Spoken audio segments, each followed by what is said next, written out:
Hello, good morning. അപ്പം പ്രണവായിട്ടും തിരിച്ച് ദുബായിലോട്ട് പോയി. അപ്പം ഞാൻ എൻ്റെ വീട്ടിലാണ് ഇപ്പോൾ ഉള്ളത്. അപ്പോൾ ഇന്നത്തെ ഒരു വാട്ട് ഡേ കാണാം. അപ്പം ബ്രേക്ക്ഫാസ്റ്റിന് പുട്ട് ആയിരുന്നു ഉണ്ടായിരുന്നത്. പുട്ടിൻ്റെ കൂടെ കറിയായിട്ട് ചെറുപയറായിരുന്നു ഉണ്ടായിരുന്നത്. ചെറുപയർ ഗ്രേവി ഇല്ലാതെയാണ് അമ്മ ഉണ്ടാക്കിയത്. അതോടൊപ്പം തന്നെ പപ്പടം ഉണ്ടായിരുന്നു. അപ്പം ബ്രേക്ക്ഫാസ്റ്റിന് പുട്ടും പപ്പടവും ചെറുപയറുമായിരുന്നു. ചായ ഞാൻ കുടിക്കാത്തതുകൊണ്ട് ചൂടുവെള്ളമാണ് കുടിച്ചത്.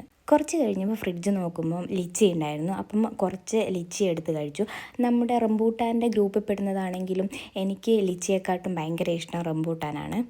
അപ്പോൾ ഉച്ചയ്ക്ക് ചോറിൻ്റെ കൂടെ എനിക്കിഷ്ടമുള്ള ഐറ്റംസ് ആയിരുന്നു ഉണ്ടായിരുന്നത്. ചക്കക്കുരുവിൻ്റെ കറി ഉണ്ടായിരുന്നു, അതേപോലെ രാവിലെ ബാക്കി ഉണ്ടായിരുന്ന ചെറുപയർ, പിന്നെ മാങ്ങ ഉപ്പിലിട്ടത്, പിന്നെ എനിക്ക് ഭയങ്കര ഇഷ്ടമുള്ള എൻ്റെ ഫേവറേറ്റ് ആയിട്ടുള്ള കല്ലുമ്മക്കായ് റോസ്റ്റ് ആയിരുന്നു.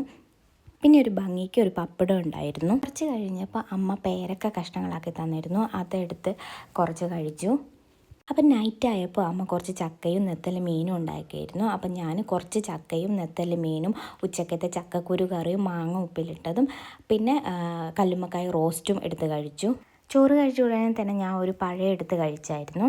കിടക്കാൻ നേരമായപ്പോൾ ഞാൻ ഒരു ഗ്ലാസ് പാലെടുത്ത് കുടിച്ചു. അപ്പോൾ ഇന്നത്തെ വാട്ട ഈറ്റിനിടെ അത്രയേ ഉള്ളൂ. അപ്പം ബായ്.